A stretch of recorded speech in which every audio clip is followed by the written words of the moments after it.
제가 맡은 주제가 이제 보건의료 마이데이터 활성화를 위한 법적 검토인데요. 여러분이 아셔야 될 거는 이제 이 보건의료 마이데이터와 관련돼서 두 차례 큰 개정이 이루어집니다. 2020년 3월 달에 이제 여러분이 잘 알고 계시는 데이터 3법이 개정이 됐고, 올해 3월에 이제 개인정보보호법 일부 개정안이 통과가 됐습니다. 이와 같은 중요한 법은 2020년도에 개정이 됐던 개인정보보호법과 관련돼서는 개인정보와 관련된 가명 처리, 가명 정보라는 개념이 처음으로 도입이 됐고, 가명정보 처리 특례 규정이 도입이 됩니다. 즉, 개인정보 주체로부터 수집한 정보를 이걸 어떻게 활용할 것인가와 관련돼 가지고 과학적 연구, 통계 작성, 기록 보존의 목적이 있는 경우에는 이것을 정보 주체의 동의 없이도 활용할 수 있도록 하는 길을 열어준 게 2020년 3월 개정 법이고요. 올해 3월 달에 이제 또 개정, 2월 27일 날 정확히 말하면 2월 27일 날 개정이 됐는데 9월 15일 날 시행되는 이 법과 관련돼서는 여러 가지 이슈들이 있지만 개인정보 전송권이라는 중요한 개념이 법에 이제 들어가게 되었습니다. 예전에는 신용정보와 관련돼서만 이 개념이 도입이 됐었는데, 이제 보건의료와 관련 아니면 통신 이런 부분에도 이제 마이데이터와 관련된 부분이 확대될 수 있다라고 볼 수가 있겠습니다. 저는 오늘 이 뒷부분 관련된 부분을 발표를 준비를 했고요. 발표를 시작하도록 하겠습니다. 먼저 이 논의에 들어가기 앞서 2023년도 바이오 헬스케어의 최신 동향에 대해서 간단하게 알아보실 필요가 있을 것 같습니다. 첫 번째는 경제적 이익 제공에 관한 지출보고서 실태조사입니다. 이게 무슨 말이냐? 2021년도 7월 달에 약사법과 의료기기법이 개정이 되면서 제약회사나 아니면 의료기기 관련된 업무를 하시는 분들이 의료인 등에게 경제적 이익을 제공할 경우에는 이젠 이거를 정리해서 리포트한 다음에 심평원에 제출을 해야 됩니다. 이게 2021년도 7월에 개정이 되고 올해부터 시행이 되게 됐는데, 보건복지부랑 이제 심평원이 2023년 6월 1일부터 7월 31일까지 실태조사하게 되고요. 이 기간 내에 만약에 이 자료를 제출하지 않는다라고 하면은 1년 이하의 징역 또는 1천만 원 이하의 벌금에 처하게 되기 때문에 관련되시는 분들은 반드시 이를 확인하고 공문 확인하시고 제출하시면 될 것 같습니다. 두 번째는 2023년 2월 15일에 이제 디지털 치료기기 최초가 이게 났는데요. 에임메드에서 이제 개발한 불면증 치료와 관련된 어플이 이제 개발이 됐고, 그와 관련돼서 이제 디지털 치료기기 최초화가 이루어졌습니다. 작년 이제 2020년 10월 달에 식약처에서 이와 관련된 혁신의료기기 부분 관련돼서 이제 큰 의미가 있는 것이 있었는데, 이제 첫 이제 사례가 나옴으로 인해 가지고 이 디지털 치료기기와 관련돼서도 좀 더 의미한 발전이 있을 것 같습니다. 세 번째는 2023년 3월 5일 날부터 시행하고 있는 진료기록 보관 시스템 운영 근거가 신설된 것입니다. 이건 무슨 말이냐면요. 사람이 이제 진료기록을 딱 이렇게 넣었는데, 예를 들면 휴업을 하거나 폐업을 하는 병원이 발생할 수가 있습니다. 예전에는 이 병원에 가면 이제 진료기록을 못 받게 되는 거죠. 그러면 내가 분명히 이 병원에서 뭘 받아야 되는데 못 받다 보니까 이러한 진료기록을 받을 수 있도록 보관 시스템을 마련하자라는 이제 여론이 활성화되었고, 그 법과 관련된 운영 근거가 이제 신설이 되었고 3월 5일 날부터 이제 시행이 되었습니다. 이 프로젝트는 아마 2025년까지 진행되는 걸로 알고 있고요. 이게 진행이 되면 이제 폐업되거나 휴업된 병원에서도 진료기록부를 받아보실 수가 있습니다. 네 번째는 2023년 6월 달에 시행되는 이제 마이헬스웨이가 개통된다는 것입니다. 2023년 2월에 이제 그 신성장 4.0 프로젝트가 발표가 되면서 정부가 이제 860여 개 의료기관이 이제 참여하는 마이헬스웨이가 드디어 이제 개통을 하게 됩니다. 이 부분과 관련돼서는 이제 후술하도록 하겠습니다. 그리고 역시 중요한 부분인 2023년 2월 27일 날 개인정보보호법 일부 개정이 이루어졌습니다. 아까 말씀드렸던 개인정보 전송권이라는 중요한 개념이 이제 보건의료 데이터 부분에서도 이제 할 수 있다는 부분인 거고요. 이 법은 9월 15일 날 시행을 하게 됩니다. 그래서 오늘 발표는 이 두 가지, 노란색과 빨간색 표시를 해놓은 이 부분과 관련돼서 좀 더 중점적으로 하도록 하겠습니다. 자, 그러면 마이데이터가 뭘까? 라고 마이데이터의 정의부터 시작을 좀 해야 될 것 같은데요. 마이데이터란 정보 주체를 중심으로 산재되어 있는 개인 데이터를 한 곳에 모으고 개인이 이를 직접 열람, 저장, 이동을 요청하는 등 개인 데이터를 통합 관리하고 이를 활용하는 일련의 과정을 의미합니다. 이 마이데이터와 관련돼서는 두 가지 중요한 권리가 들어가는데요. 첫 번째는 개인정보 자기 결정권이고, 두 번째는 개인정보 이동권입니다. 지금까지의 환자들, 이 개인정보를 가지고 있는 환자들은 수동적인 지위에 머물 수밖에 없었습니다. 왜냐하면 동의를 기반으로 내 정보가 넘어가는 순간 환자들은 아무것도 할 수가 없기 때문이죠. 그런 정보를 모으고 이동시키고 하는 것들은 다 병원이나 관련 의료기관이었었습니다. 근데 이 패러다임이 변경이 돼서 이제는 내 정보를 자기가 스스로 이동할 수도 있고 받을 수도 있고 어디에서 갖다 줘라라고 할 수 있는 권리가 생기게 되는 겁니다. 그래서 이러한 권리와 관해서 마이데이터 사업 및 근거법률이 어떻게 마련되었는지를 좀 살펴보도록 하겠습니다.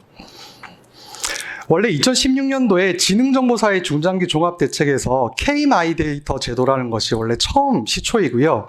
이 K-마이데이터 제도는 특정 기업이 보유한 개인정보를 이 동의 기반 하에 기업의 제공, 맞춤형 서비스 개발에 활용하는 것을 지원한 제도입니다. 이와 관련된 법이 상정이 되었지만 통과가 그 당시에는 되지 못했고요. 그래서 금융 분야부터 실질적인 논의가 진행이 됩니다. 이런 보건의료 데이터와 달리 금융 분야부터 논의가 진행되었던 이유는 의료 분야와 관련돼서는 데이터가 상당히 비정형 데이터가 상당히 많습니다. 이에 반해서 금융 데이터는 상당히 정형화된 데이터들이 많았기 때문에 전송이라든지 이런 부분과 관련돼서 좀 더 논의가 쉽게 이루어질 수가 있었고요. 아까 말씀드렸던 것처럼 2020년 3월에 전면 개정이 이루어졌던 그 데이터 3법 중에 하나인 신용정보법에서 33조에 의해서 처음으로 이제 규율하게 되었습니다. 그래서 여러분들이 뱅크샐러드나 아니면 네이버 이런 어플을 통해 가지고 모든 은행을 하나의 어플에서 확인할 수가 있고 증권, 보험 모든 것을 이제 하나에 확인할 수 있는 것이 바로 이 2020년 개정된 데이터 3법에 따라서 개정이 된 것입니다. 그리고 더 나아가 2021년 12월에는 전자정부법이 개정이 됩니다. 이 법에 따르면 본인 관련 정보의 이전 요청을 할 권리가 부여가 되는데요. 어떻게 되는 것이냐? 지금까지는 개인이 민원 요청을 하게 되면 이런 서류 가지고 오세요 라고 하게 되고 그 요청을 받은 개인 주체는 제3의 그걸 보유하고 있는 기관에 가서 이 자료 좀 주세요 해서 받아가지고 이를 이용기관에 제출하는 아주 복잡한 절차가 진행이 됐었습니다. 근데 이 전자정보법 개정 이후로 민원정보법도 물론 개정이 됐고요. 앞으로는 필요한 보유한 기관에 이 정보를 내가 써야 되는 기관에 보내주세요라고 해서 이렇게 전송 요구를 하게 되면 보유하고 있는 기관은 필요 데이터를 다른 이용기관에 보내는 이렇게 간명한 구조로 바뀌게 되는 겁니다. 자, 그럼 의료 분야 마이데이터란 뭘까요? 보시는 것처럼 개인정보 자기결정권, 아까 말씀드렸던 그 자기결정권에 근거해서 국민 스스로 자신의 의료 데이터를 한 곳에 모아 관리하고 이 한 곳에 모으는 플랫폼을 정부에서 지금 개발 중에 있습니다. 그리고 능동적으로 활용하여 원하는 진료 및 건강관리 서비스에 활용하는 것입니다. 이 어플을 통해서 이제 진료 서비스나 건강관리 서비스, 그리고 각종 의료기관에서 발급하는 서류를 전자발급하고 이를 이동시킬 수가 있게 되는 것입니다. 그러면 이제 마이헬스웨이가 도입된 배경에 대해서 잠깐 짚고 넘어가야 될 필요가 있을 것 같은데, 기존의 지금 이 치료와 관련돼서는 기존 헬스케어는 보시는 것처럼 진단 그리고 치료 이 빨간 범위 내에서 한정적으로 이루어졌었습니다. 이것이 기존의 헬스케어라고 한다면 지금 이루어지고 있는 헬스케어는 ICT 기술이 접목됨으로 인해 가지고 예방, 예측 그리고 치료를 받은 이후에 사후 애프터 서비스까지 포함하는 이 토탈 케어의 개념으로 달라지게 되었습니다. 대통령직 속 4차 산업혁명위원회 2021년 2월 24일에 발표된 자료에 따르더라도 이 추진 배경과 관련돼서 의료 패러다임이 변화되었다. 즉 4차 산업혁명 시대가 도래했고 공급자 그리고 치료 중심에서 이제는 환자 그리고 예방 중심으로 의료 서비스의 패러다임이 전환되고 있다는 것을 알 수가 있습니다. 아마 이 지금 그림은 여러분들이 많이 보셨을 것 같은데요. 그래서 이렇게 마이헬스웨이 플랫폼을 통해서 개인이 주체적으로 자신의 건강정보를 한 곳에 모아서 원하는 대상에게 동의를 기반으로 데이터를 제공하고 직접 활용할 수 있도록 지원하는 시스템이 이제 마련이 되는 것입니다. 자, 그러면 보건의료 마이데이터 서비스가 본격 도입되는데 주요 이슈들이 몇 가지가 있습니다. 이를 좀 살펴볼 필요가 있는데요. 첫 번째는 말씀드렸던 것처럼 이런 마이데이터, 보건의료 데이터와 관련돼서 마이데이터를 활성화시키려면 개인정보 이동권이 필수적으로 필요합니다. 이것이 2월 27일 날 개정이 되면서 이제 기반이 됐다고 볼 수가 있고요. 두 번째는 이 개인정보보호법 개정뿐만 아니고 이와 관련된 의료법 부분도 같이 제반으로 개정이 되어야 될 필요가 있습니다. 세 번째는 이를 이용하는 MySWay 사업자 관련된 법적 근거가 마련이 되어야 되고요. 네 번째는 데이터 제공기관 참여 활성화 및 이렇게 데이터를 제공한 기관에게 어떻게 인센티브를 줄 것인가 하는 부분도 고민을 해봐야 합니다. 자, 이렇게 해서 개인정보법이 통과가 됐고, 자, 그럼 첫 번째 이슈부터 시작하도록 해보겠습니다. 기존에는 그럼 어떻게 했냐? 왜 자꾸 전송권이 중요하다고 이렇게 얘기를 하느냐? 기존에 제가 만약에 지금 중간에 있는 병원에 가서 제 민감 정보를 제공하게 됩니다. 그러면 개인정보보호법 15조 이행에 따른 수집 이용에 관한 동의를 첫 번째로 받아야 됩니다. 자, 수집 이용에 관한 동의를 받고, 물론 병원과 환자 사이에 이 치료에 관한 계약을 체결하는 경우에는 동의 없이도, 즉 예외 규정에 따라 가지고 민감 정보를 수집할 수는 있지만 기본적으로는 개인정보보호법 15조 2항에 따른 수집 이용에 관한 동의를 받아야 됩니다. 근데 예를 들어서 이 아산병원이나 아니면 분당서울대병원에서 내가 가지고 있는 정보를 다른 사람한테 맡겨서 뭘 받아야 된다, 유전자 분석을 해야 된다, 아니면 뭘 검체가 필요하다, 이렇게 해서 넘겨줘야 될 필요성이 있습니다. 이게 바로 제3자 제공이고요. 이 제3자 제공은 수집 이용에 관한 제공과는 별도로 또 받아야 됩니다. 즉 15조 이용에 관해서 수집 이용에 관한 동의를 받고 17조 2항에서는 제3자 제공 동의를 또 받아야 되는 겁니다. 자, 그럼 문제가 뭘까요? 왜 문제가 되고 있느냐? 제3자 제공 동의 당시에 이 빨간색 동그라미로 지금 칠하고 있는 이 제3자를 특정을 해야 됩니다. 보통 병원에 가시면 어떻게 하시죠? 수집 이용 체크 동의하시고 제3자가 아마 어디에 제공한다고 여러분이 아마 고지를 받으실 겁니다. 아마 인지를 못 하실 수도 있는데요. 이 동의를 할 때 어떤 기관에 제공을 해야 된다는지가 특정이 돼야 됩니다. 자, 그러면 제가 분당서울대병원에서 받은 자료를 아산병원에 주고 싶어서 아산병원에는 대상이 돼 있어서 동의를 했는데, 예를 들어 제가 부산에 내려갈 일이 있어서 부산대학교 병원에 이걸 제공해야 한다고 봤을 때 이 분당서울대병원은 못 줍니다. 왜냐하면 제3자 제공할 때 이 제3자가 특정이 되어 있지 않기 때문이죠. 그러면 제3자 특정을 위해서 또 동의를 받아야 되는 불필요한 절차가 발생을 하는 겁니다. 이것이 첫 번째 문제이고요. 자, 그러면 의료법에서는 이러한 관련돼서 전혀 예정하고 있지 않느냐? 아닙니다. 예정하고 있습니다. 자, 아까 말씀드렸던 것처럼 부산대학교 병원이 제일 오른쪽에 있는 이 부산대학교 병원에 있는 의료인 또는 의료기관의 장이 이 분당서울대병원에 지금 자료를 요청할 수가 있습니다. 이것이 의료법 21조 2랑 진료기록 송부 요청이라는 것입니다. 이 요청을 받으면 이 분당서울대병원은 저한테 다시 의료법 21조 2랑 개인정보 제3자 제공 동의를 받아야 됩니다. 자, 또 불편한 게 느껴지시지 않나요? 뭐냐면 진료기록을 요청할 때마다 요청을 원하는 기관이 그 전 병원에 요청을 해야 되고, 그 전 병원은 개인정보 주체한테 동의를 받아야 되는 문제가 발생합니다. 즉 기록을 받을 때마다 동의를 받아야 되는 거죠. 느껴지시기에 대단히 뭔가 불필요하고 쓸데없는 절차가 계속된다는 걸 알 수 있으실 겁니다. 자, 그러면 이 한계를 좀 살펴봐야 되는데, 금융기관이 보유하고 있는 질병정보는 아까 보셨던 것처럼 개정 데이터 3법에 따라 가지고 이제 가능합니다. 그리고 공공기관, 심평원이나 건강보험공단이 보유하고 있는 건강정보 투약정보도 2021년 개정민원정보처리법 그리고 전자정보법에 따라 전송이 가능하게 됐습니다. 그런데 여기서 이제 금융기관 그리고 공공기관이 아닌 의료기관이 보유하고 있는 보건의료정보의 경우에는 아까 보셨던 것처럼 전송 요건의 대상이 되는 기관도 아닙니다. 그리고 정보 대상에 포함되지도 않았습니다. 그래서 동의를 받을 때마다 제3자를 특정해야 되는 불필요한 문제가 발생을 했고, 또 역으로 필요한 기관이 정보를 요구할 때에는 그 전 기관이 정보 주체의 동의를 또 받아야 되는 불필요한 절차가 발생을 했던 겁니다. 근데 이제 가능하게 됐습니다. 자, 개정법을 볼게요. 제35조 2 개인정보 전송 요구 부분인데요. 1항을 보시면, 자, 빨간색 부분만 보겠습니다. 개인정보를 자신에게 전송할 것을 요구할 수 있습니다. 물론 각 포위 요건을 충족한 아마 전자정보가 될 거라고 지금 예정을 하고 있지만 시행령이 아직 만들어지지 않은 상황이기 때문에 이 점에서 하고요. 2항을 보시면 각 포위자에게 전송할 것을 요구할 수 있다라고 되어 있습니다. 즉 이제 내 권리에 따라 가지고 내가 요청을 하게 되면 A 기관이 가지고 있던 정보를 B 기관, 요건을 구비하고 있는 B 기관에게도 전송을 할 수가 있게 되는 것입니다. 즉 가능하게 되는 것입니다. 자, 그러면 두 번째 이슈 부분을 보겠습니다. 아까 제가 역으로 필요한 기관이 정보를 요구할 때는 그 전 기관이 정보 주체한테 동의를 받아야 된다고 말씀을 드렸었잖아요.